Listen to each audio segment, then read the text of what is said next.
It's Friday, my other day off. I only work 2 days a week. It's going to be a while before I can master the art of washing dishes. Washing dishes is easy, but not when they got you washing the dishes, rinsing, and sanitizing. When you got to do all of that, then it's like to try to make the job more than what it's destined for. But another video for another time in the future. I'll make a video called the 10 best jobs in the world and the 10 worst jobs in the world. So that might be somewhere around late October, I believe, because I need enough information before I can make that video. Now, this is another Smash Mouth football video. This one I had to carefully select. This one will make all the Oakland Raider fans happy, and I know some Seattle Seahawks fans will probably be pissed of me making this matchup. But I made it because I thought it'd kick ass and be smash mouth. It's going to be Marcus Allen, who was once upon a time an Oakland Raider, versus Wilson. Yeah, you're probably spitting out your Coca-Cola, your Pepsi, your Mountain Dew, your root beer, your Sierra Mist, your coffee, your apple juice, your orange juice, your tea, your water, whatever it is that you drink, sprinkling water, Powerade, Gatorade, Kool-Aid. You're probably spitting that out. I'm going to say it again. Marcus Allen versus Wilson, the football player.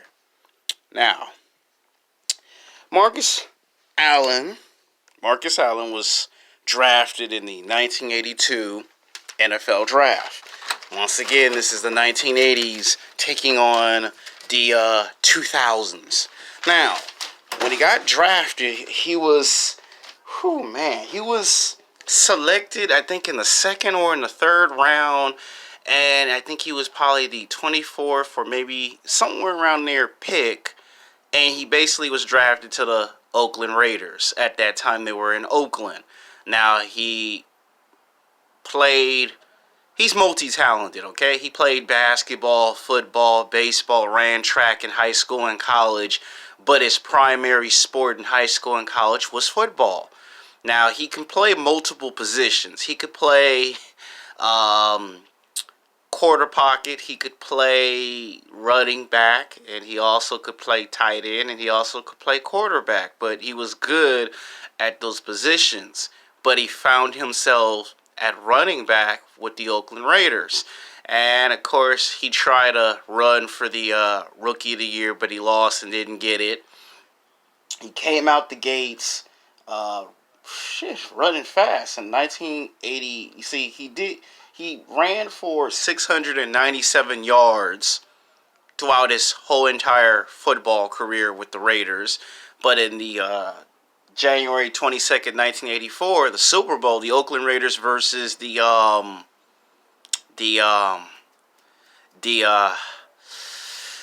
Washington Redskins in the Super Bowl, he led that team. Well, I wouldn't say led, but he was the vast majority reason why they won the championship, and he was the best player because he ran for 191 yards and a Super Bowl. At the time, there were only one or two quarterbacks that could actually do that, and he wasn't even a quarterback. He was a running back, and he did that. And it was shocking that someone would, in the history, not just in the history of the Oakland Raiders football team, but in the history of football itself, at that time, they had not had no one do what he had done. And he done it. And when he done it, I think he became either the second or the third running back in NFL history to win a NFL MVP, Super Bowl MVP, a Super Bowl, run the most yards, and to do it in such a short span after being drafted. I mean, you come in the 1982 draft, then in 1983 you pull up superstar numbers, and in 1984 you're in a Super Bowl. So less than two to 3 years later, he's in a Super Bowl, and he wins his first championship. Now, they would lose in 1985 and 1986. They would win their first playoff game, their second playoff game, but losing to people like the Dallas Cowboys, the San Francisco 49ers. They would beat the hell out of the Chargers. Like everybody beats the hell out of the Chargers back then. And by the time they approached the 1988-1989 season, he got less minutes to play. And he began to wonder what was going on with his playing time. But it wasn't until 1989-1990 season that they made another run at the playoffs. But ultimately, Al Davis, the owner, God rest his soul, rest in peace. Him and Al Davis in the beginning had a great relationship, and then I guess throughout the 10, 11 years that he played football with the Raiders, their relationship began to fall apart and sour due to contract dispute. He wanted more money, and Al Davis wanted him to take less money and play limited minutes, and he kind of didn't understood at the age of 28, 29, going on 30. He didn't understand what that was all about, and he got benched for some football games, and he didn't like it. And then he finally came to the conclusion he had no other choice but to do the one thing he didn't want to do, and that's leave an organization. And it became one of the biggest NFL tragedies in Oakland Raiders history. When they left Oakland and went to Los Angeles, he still played with the football team. And he felt stabbed and betrayed in the back, and he couldn't believe what had happened to him. So he demanded a trade, which they were kind of reluctant. But then once they kind of realized if he doesn't want to be here, then let's set him someplace so he'll be happy. So he got sent to the Kansas City Chiefs, where he would play the rest of his NFL career. You know, he would go, I think, from 91 all the way to 1997. He would play like another 6.5, 7 years of football with a second football team. And he would pretty much do what any superstar at that level would do, because he was in the movies, he was in the television shows, he wrote books. He would pop up to your high school and college and give out motivational speeches, talk to kids about the importance of, you know, do your homework, get good grades, graduate, stay away from drugs. You know, at that time in the 80s, they were doing those commercials, just say no. And him and Bo Jackson would be those guys that would come and become our inspiration for playing football. At one time in history, I wanted to play football, and when I was an Oakland Raiders fan, I visualized being either him or Herschel Walker or Bo Jackson. But we'll get to them later. But anyway, at this point in time, he traded and won football games. Same thing. It started off with him winning one game, 2, 3, 4, 5, 6, 7, 8, 9 games in a row. Now, the Kansas City Chiefs, the first 2 years, it was a little difficult, but they made the playoffs. Then he got injured, just like he did in Oakland. He got injured, and he got sidelined, and then they brought in somebody else, and by the time we got to like 96, 97, the last 2 years that he would even play, that's when Alex Smith would kind of, you know, he was on his way to coming to that team. And, you know, he retired. You know, he put up some big-time numbers. You know, he made pushes to the playoffs, and he managed to make it, I think, with the Kansas City Chiefs, if I'm not mistaken, I think they made it back to a Super Bowl.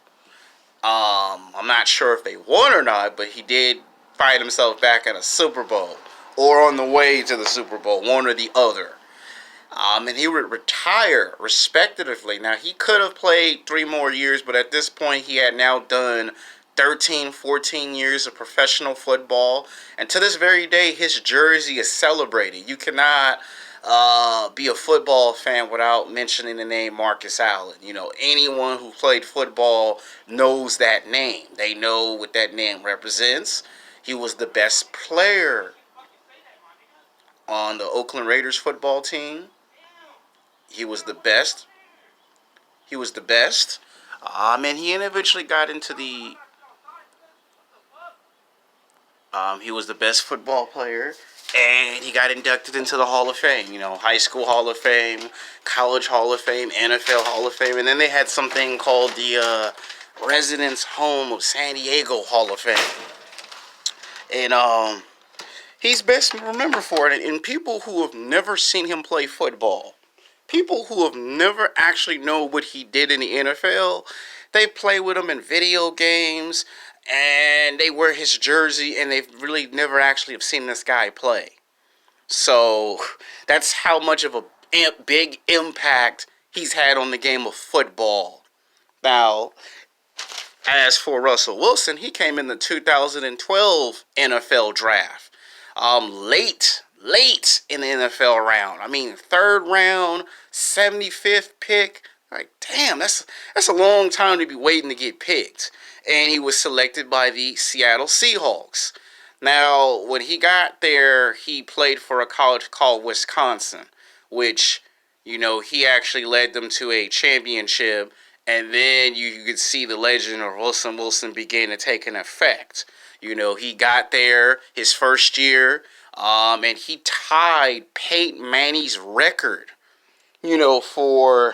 for most run yards as a rookie. Something that had only a few quarterbacks at his position would be able to do. And then considering the fact that not only did he ties the record and he wins Rookie of the Year, just like Marcus Allen, that's why I compare these two, because they have something in common. Less than after being drafted, you get to the 2013-2014 NFL season, and when we get less than 3 years later, he finds himself in a Super Bowl. And I remember the critics wrote Wilson off. He's too nice. He's too soft. He ain't got no killer instinct. He ain't got that hunger. He ain't got that competitive drive. He gonna get steamrolled and rolled over by the Denver Broncos. At this time, Peyton Manning wasn't with the Indianapolis Colts no more. Now he was with the Denver Broncos. And the Denver Broncos was the favorite 10 to 1 to win the Super Bowl. And guess what? Wilson and Richard Sherman and them boys proved the critics wrong. I think they called that Super Bowl the world's greatest defense versus the world's greatest offense team. And it seemed like that Peyton Manning was going to win the Super Bowl. The first two quarters, Peyton Manning put up some superstar numbers. But somehow, some way, Wilson kept his cool, kept his composure, remember what he was there for, and next thing you know, guess what happened? He won a Super Bowl. And it shocked the world. To have him less than 3 or 4 years later win a championship, and then to turn around, you got the Super Bowl MVP, you get the championship, and to beat the man whose record you beat. I mean, it don't get no better than that in the Super Bowl. You break the man's record, and then you play against the man in the Super Bowl, and then you beat the man in the Super Bowl. It doesn't get any better than that. Because in the beginning, they thought it was going to be Colin Kaepernick that was going to be the guy in San Francisco 49ers to do that. Instead, it was Wilson. So that goes to show you, don't ever judge a book by its cover. And then to turn around after winning a Super Bowl less than a year later and go up against Tom Brady and the New England Patriots. Now, he had a chance to win 2 championships 2 years in a row. He had a chance to do something that only a few players at the quarterback position could do. Now, he had dominated that football game. He was on the verge of, once again, after just beating one legend, he was on the verge of beating 2 legends 2 years in a row. And we all know what happened. The football player from Seattle, not paying attention to his surroundings, accidentally threw the ball away and caused an interception. And next you know, we see New England go for a touchdown pass, and Tom Brady goes and wins a 4th championship. And people are stunned once they see that the Patriots knocked off the Seattle Seahawks. So he had now won a Super Bowl 1 year, and then the next year he loses a Super Bowl. But you could see in incredible fashion that Wilson had arrived. All of a sudden you saw his jerseys like everywhere. People who weren't even watching football all of a sudden was wearing his jerseys. Little kids wearing his jerseys. Little kids throwing the football and imitating the way he runs, the way he gets mad and serious in a football game. Now, we do know that after a while, the year after those 2 Super Bowls, he got sidelined with injury. Then He was injured 2 years in a row, then 3 years in a row. And then when it was time to make a push for the 2016-2017 season, they lost Richard Sherman due to injury. And then the 2018-2019 season, you could see he made a run back to the playoffs. Critics didn't think after 4 years after those two Super Bowls, could he still return back to old form? And he proved once again to the critics he could do it. Unfortunately, the football team was injured, and he played. I mean, had Wilson not been injured, and had the team not been injured, he probably would have gone to a third Super Bowl, which shocked the hell out of all of us, because at his age, they didn't think he could pull it off. So, in their primes, who would probably win? Now, I would probably say Marcus Allen by a slight hair, because he's a little bigger, a little stronger. He probably would beat out Wilson despite the fact that it's a quarterback against a running back. In this case, this would probably be either the second or third time, or maybe even the fourth time in NFL history that you'll probably see a running back win over a quarterback. Most of the time, it is always a quarterback over every other position. In this case, Marcus Allen would play under pressure, which we see Wilson can play under pressure. So there's the similarities, but here's the difference. Their positions. When they lost their second Super Bowl, that Seattle Seahawks defense had become exposed to the point where any football team can do it. Now, if we were to spin this another way, if we were to say, what if it was Marcus Allen when he was with the Kansas City Chiefs, it would probably be a shootout. It'd probably be back and forth. But even if he was with the Raiders in his prime, which when he got with Kansas City Chiefs, he still technically was in his prime.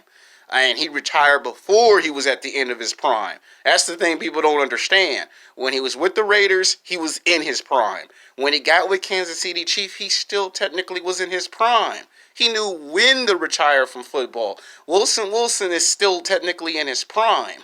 Now, if he plays past his prime, then you kind of get your answer.